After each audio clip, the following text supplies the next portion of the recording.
I'm Mark Sudonik, Textile Applications Specialist with Graphic Solutions Group. Today I want to introduce you to Plastcharge, which is a hybrid water-based discharge system that you mix with plastisol. It's a great starting point if you're thinking of getting into water-based inks or water-based printing or discharge printing. First thing we're going to do is we're going to start with our Plastcharge base. Everything will be done by weight. We're going to take 250 grams of the Plastcharge,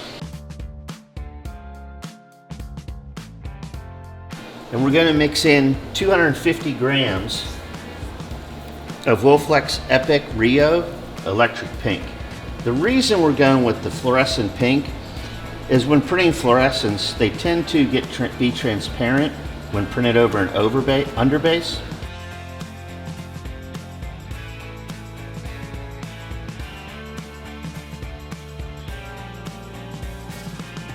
We're going to want to go ahead, stir these together. We're going to want to add 6% of discharge activator to this. So we're going to have 30 grams of activator.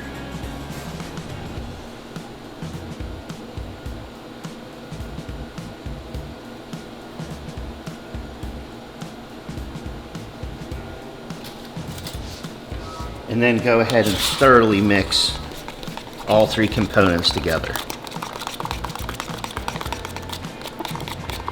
Now once you have them mixed, you're going to want this product to sit for about 5 to 10 minutes so the activator thoroughly dissolves. Okay, now that our activator is completely dissolved into our ink and Plastcharge mix, we'll go ahead and add it into the screen.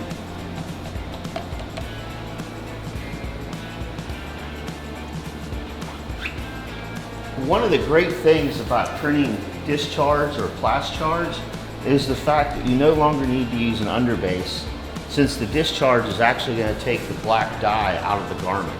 And let's go ahead and do a test print and see what we got.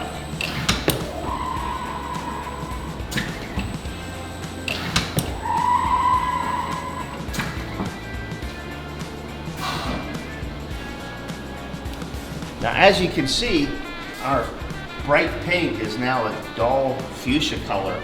So when it goes to the dryer and the discharge removes the black dye of the garment, we should have a really nice, soft hand, fluorescent pink print. Another great advantage with discharge and Plastcharge, you don't need a large gas dryer like you do with water-based printing. You can actually use a smaller electric dryer. Here's our finished print. Plastcharge and Wolflex Epic Fluorescent Pink out of the Rio system. One screen, one color, really nice soft hand, no underbase, cured 320 degrees or an electric dryer. For more tips on screen printing, visit gogsg.com and follow us on social media.